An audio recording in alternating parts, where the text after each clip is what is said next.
I'm Mandy Pryor, and welcome back to the Southwestern PA Business Podcast. We are back with two Joes this time to interview. We have one from Brentwood Bank, one from Bridgeville Borough, and we're going to find out a little bit about what's going on for both of them. So welcome to the Joes show today. Thank you, Mandy. We have Joe Verducci of Brentwood Bank, Joe Cower of Bridgeville Borough. We're going to find out a little bit about Brentwood Bank and what you guys have going on, and then we're going to dig deep into Bridgeville Borough and what you guys have been going through recently. So Joe, tell me a little bit about yourself and Brentwood Bank. I'm that savvy veteran Joe that has been with Brentwood Bank for 27 years, and right now Brentwood is doing very well. We've expanded into the North Hills, and we want to get that branding of Brentwood Bank and how we can help our communities as well as businesses and consumers with their banking needs. We used to be known as the Bank of the South Hills, and we're hoping in the future we'll be the Bank of Pittsburgh. One of the things that we like to do is help our businesses in our community, and what business would be better to support is my hometown in Bridgeville. And one of the things that I'm on Bridgeville Council, and I thought it'd be great to have Joe here to talk about what's going on in the Bridgeville community and some of the things that are hot off the press and things that are items that we need to talk about. Yeah, and we thank you so much. Brentwood Bank's always been a huge supporter of the Chamber of Commerce, all of our businesses. It trickles down. You guys were both involved in our Community Outlook event last week, where we got to share different insights from Bridgeville Borough as well as some of our other municipalities around town. So Joe, why don't you tell us a little bit about Bridgeville Borough? I know we touched on some smaller things, but with a full panel up there, it's hard to get out everything that you guys wanted to share. So tell me a little bit about what's going on. Sure. My name is Joe Cower. I'm the Bridgeville Borough Manager. Bridgeville is a really nice, welcoming community. We're 1.1 square mile in size, about 5,000 citizens. We have a lot of active projects going on right now to better the community. And like Joe was saying, the big thing in the news recently has been our flood project. So I hope we can talk about that today. Yeah. So tell me a little bit of some of the history, share with everybody. What's the history of the flooding that's happened in Bridgeville? Sure. Bridgeville along McLaughlin Run suffers flash flooding. The flash flooding has been repeated over decades. About 5 years ago, Bridgeville was very proactive, coupling the results of the 2018 flood that were catastrophic in the borough. We were able to use that flood as a catalyst to do an engineering study of the whole McLaughlin Run watershed in partnership with the Army Corps of Engineers.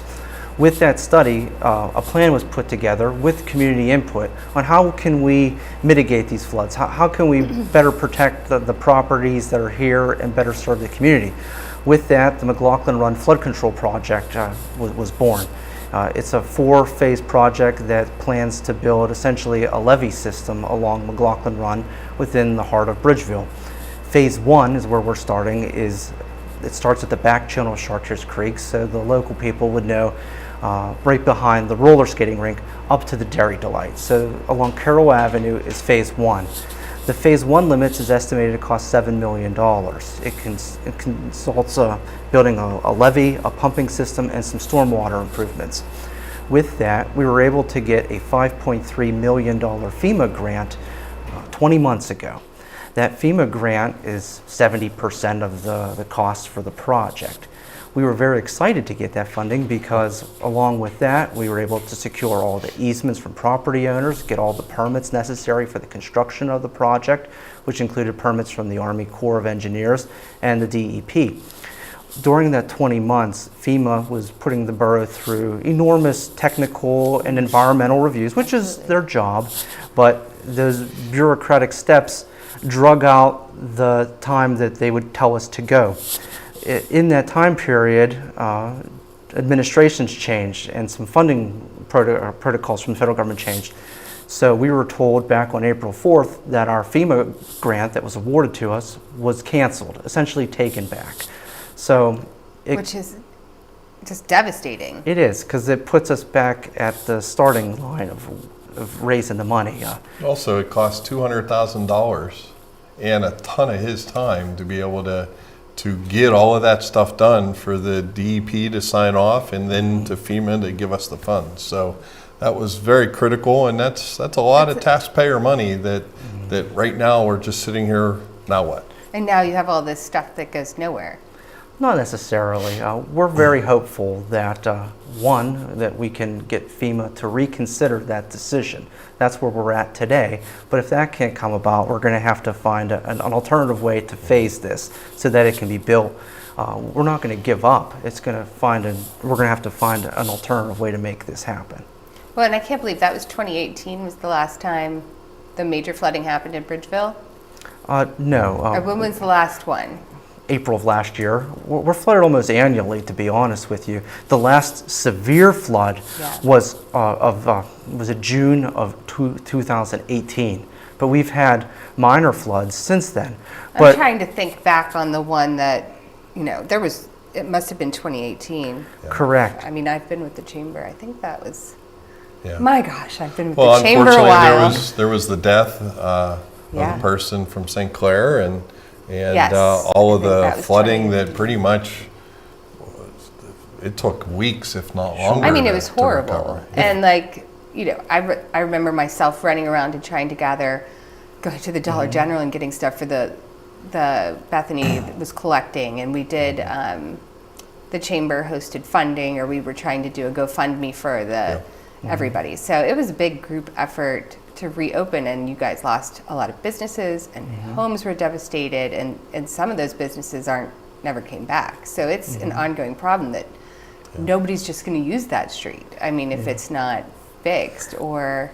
Yeah, but there's been more beyond the plan for what we have here that we're talking about with the FEMA funding. There was a lot of work in the past 6 years where council members Sure. in the community rolled up their sleeves and thought outside the box. Many will remember when you come into Bridgeville from the upper St. Clair side, McLaughlin Run Park, the ball field was essentially given up so that it can be turned into a flood detention area, and we put a trash rack in the waterway there that collects a lot of the debris that's coming from the upper communities, that prevents it from blocking a lot of the culverts and the bridges. That's what reduces the impact. We got very aggressive in removing sediment from the areas of the bridges and the confluences of the streams. That has helped. We rebuilt flood walls on other areas of town, including on Janeway and Maple Street. We put sewer backflow preventers in at over 120 homes. So over the past 6 years, we looked at this flooding at a higher level. What can be done? The big picture is our plan with the FEMA project, but the little things that we know that are within our wheelhouse and within our budget and within our community's means, we've been very aggressive to make happen. And the impacts, as you said about when did Bridgeville flood, it's been essentially yearly, but the limits of what we're flooding is going like this, essentially because of the effort that's being done. The effort that's already been done over the past years. Yeah. The borough has always been aggressive in trying to find ways to mitigate flooding. I just think now we're getting a little bit more progressive in our efforts. And the ball field is a prime example of a community our size saying, you know what, take a third of the park. If that will help save a home, it pays. And the people that live there know what it was like before that project and now after that project. And they're seeing the results of that pay off. So that's self-assuring, knowing that the folks that live there that know this much better than any of us are seeing those results pay dividends. Well, and I'm not directly located in Bridgeville, and the chamber building itself is mostly located in Collier Township. At the tail end of us, I believe, is Bridgeville, which is right up against the waterway. And so we've experienced 1.5 feet of water in there every time in the summer, and I'm sure you're the same. So you hear those large thunderstorms rolling in, and you're like, is today the day? Because it's happened, I think, a couple of times. But we haven't seen, since you've done the extra mitigation work, we haven't been flooded. So fingers crossed. Knock on wood, please. Yeah. There you go. Fingers crossed it'll be a little bit better moving forward. And it has been. So I know that you guys have done a lot of planning. So what are your steps now? What are you trying to accomplish? Who's helped you along the way? Sure. As of right now, we've reached out to Senator McCormick, Senator Fetterman, our Congresswoman, Congressman Summer Lee. They've all been very helpful. Senator McCormick has been able to coordinate meetings with FEMA administrators in Washington, D.C., where they've sat down with them, and it's been reported back to us that FEMA is now reconsidering the Pennsylvania brick projects. So we're hopeful that they'll be able to do what they aimed out to do, was make a more efficient government program, while seeing the light that this project helps save federal funding by, in the future, if built, it will reduce FEMA flood claims, it will reduce FEMA emergency assistance they have to pay to the borough. So Sure. in the end, it's a wise use It's preventative to spend more money coming back in after correct. everything's happened than just doing the work to get it prevented in the first place. Yeah, we're hopeful that they'll see that it's a good, wise return on federal investment within our community. Good. And Joe, what are your thoughts on, you live in Bridgeville Borough, you've seen it, what's the hardest part about all of this? Well, I'll turn it around. What the easiest part is, this guy's a superstar and has been able to help the borough tremendously over his first 5 years. So a lot of kudos to Joe, and he gets the whole group all motivated and put a plan together, and we've been able to really satisfy those wants that we want to do, and we want to move forward, and this is a big step, and it's critical, because if we can get that done, then we could possibly develop the north end of town into more possible opportunities, continue to help with the walkable community that we all strive for in our comprehensive plan, and it just makes us more of a community that people will want to go to. Well, and that's the main goal. And I've been around for a while, and I really do think that the people of Bridgeville care, and they're getting more and more involved as the years go on here, and it's great people, and you do a good job, and I know you have many different projects going on at the same time, so I'm sure that this on top of everything else isn't where you wanted to be right now, but I think you're trying your best to make Bridgeville even stronger than it's been. Yeah. Some of the other things that we've actually looked at is our planning commission is looking at how we can encourage more businesses to come into the town. So that's probably a really strong focus with the planning commission, and looking at the different zoning. Is there a way that we can zone it a little differently to be able to help bring those different businesses in? At the same time, make it businesses that the community wants to be there, so they want to spend their monies and dollars in the town, and be able to help the businesses that are part of their town and they're part of their community, which again goes back to the whole Brentwood Bank thing. Making community stronger only helps the businesses in the community, and we're a business in the community, and we want to be stronger, and we want to be able to help the businesses and the municipality to grow stronger. And that's not only Bridgeville, we have all of the different municipalities that are around our branches, and hopefully going forward we'll be able to help the community and support the programs that those communities have, the small businesses, as well as the residents of those different communities. Yeah, and I was very, thank you so much for inviting me to your zoning meeting. So I got to participate, and they had us, all different diagrams, all different things, like what types of businesses would you like to see? And it was open to the public. And so everybody who was there had input in what we'd like to see in the town. And as a Chamber of Commerce, that's helpful to see certain types of businesses come into town, because they have a tendency to participate more and help be more active within our communities too. But you also had everything from adding shrubbery, is that the right term? Streetscaping elements. See, I don't have streetscaping elements. The best I part like that is better. after we made all those choices and suggestions, then they went and got their system and started inputting it right away, and you saw some ideas of what it could turn out to be. So that was really neat. Yeah, and it was a fun little session. I mean, anybody can have an opinion there, and I like that it's very collaborative, so nobody's one opinion is standing out and arguing over that, because instead you have this group. So that was really, I did enjoy how that worked, and I thought that was great. It's been an exciting time over the past couple of years, as Joe was saying, is that there's been a lot of grassroots community planning going on in Bridgeville. It first started off with our active transportation plan. It was a blueprint of how we could make Bridgeville more connected and pedestrian friendly. And then that led into our comprehensive plan, a rewrite of our 2005 plan. It set the vision for Bridgeville moving forward for the next 15, 20 years. And it was all community driven and focused. And the big underlying keep coming back for the comprehensive plan was that what made Bridgeville special was our downtown, was our main street, which is Washington Avenue.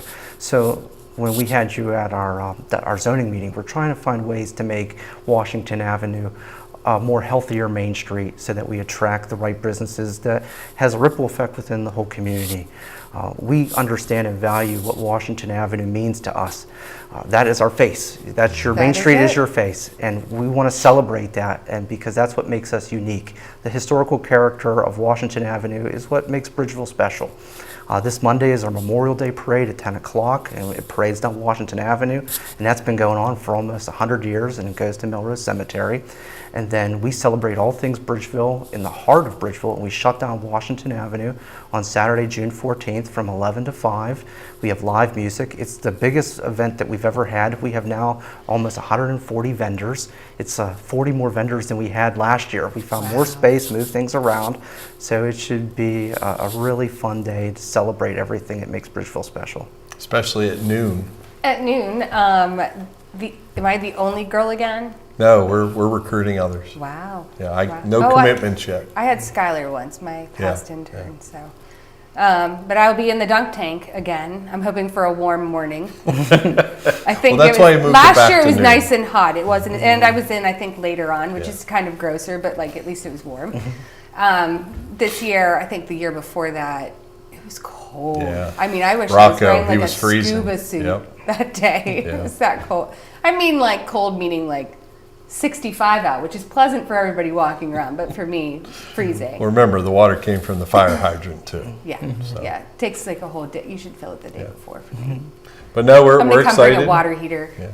The Bridgeville South Fayette Rotary is sponsoring with Brentwood Bank, sponsoring the dunk tank for the borough, and any money that we collect, we put towards the Rotary Scholarship Program.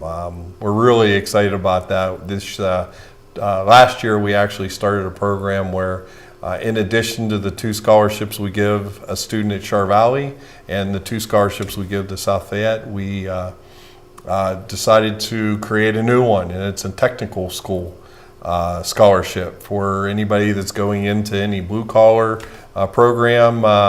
That scholarship is focused for those students. So we really want to focus on all students and their career paths, and that was one thing that we're very proud that we started. We raised a little bit more money these past 2 years, and that's where we wanted to put the focus on, was the kids in both communities. So knock on wood, and if you want to help contribute, please come at noon to help Mandy attempt to try to be at first place in the money collected. I did win last year. You didn't. I did win. I didn't count my money. Huh? My money didn't, when I was in People dunk were tank. throwing down a lot of money to see me fall in that tank last year. But I also did I came to the Memorial Day parade last year, and it was so cute and wonderful, and it's great to see all the people I already know in Bridgeville, you know, giving back, and the kids all excited and running around. It's a lot of fun. It is a lot of fun. The cars from what's the group called, Joe? I forget. That helps us, the council members, go in the parade. Oh, it's a Three Rivers Classic Car. The classic cars. We get to ride in a classic car, and we get to throw candy out to the kids, and it's always fun to see. Brings back a lot of memories That's of fun. when my kids were trying to collect all the money. I know one of these years I'm gonna have to get in some kind of car. Yeah, there you go. Wave. There was a neat thing, speaking about Day on the Avenue and raising funds last year. It was something unique and special we did last year, where last year's Day on the Avenue made a profit, and we raised $4,000 more than what the event actually cost. Instead of just letting it roll in the general fund, we were able to use those funds and donate it to the Bridgeville Library during Love Your Library Month, and then the library was able to use that fund to go against a matching grant that essentially helped increase that. So it was a nice full circle community day, created a little community chest that did greater good within the community. Good. Well, we're looking forward to your events coming up. And yeah, I'm waiting to hear if there's any way that the chamber can help with anything concerning the flooding, or with your community events as always. I always try to make my way around. They'll be on a tight schedule this year. What time does Community Day, what time does Memorial Day start? Memorial Day is at 10 o'clock. That's the parade start, and then it concludes with a service at Melrose Cemetery, and Community Day is 11 to 5, and we call it Day on the Avenue. Day on the Avenue. Yep. I'll be there. Ready Especially and waiting at to go. noon. At noon, yes, please come. Throw a ball. I'm sure my kids are coming for the first time this year, so I I'll know make they'll- sure I bring them a lot of dollars. Well, thank you, and keep us informed. I will share this out all over so that people know what's going on, and hopefully they can lend a helping hand, whether it's with your community projects or with what you're doing currently. And thanks, Joe, again, for being on council for Bridgeville and helping, but also all the things you do for the community as well as for the chamber.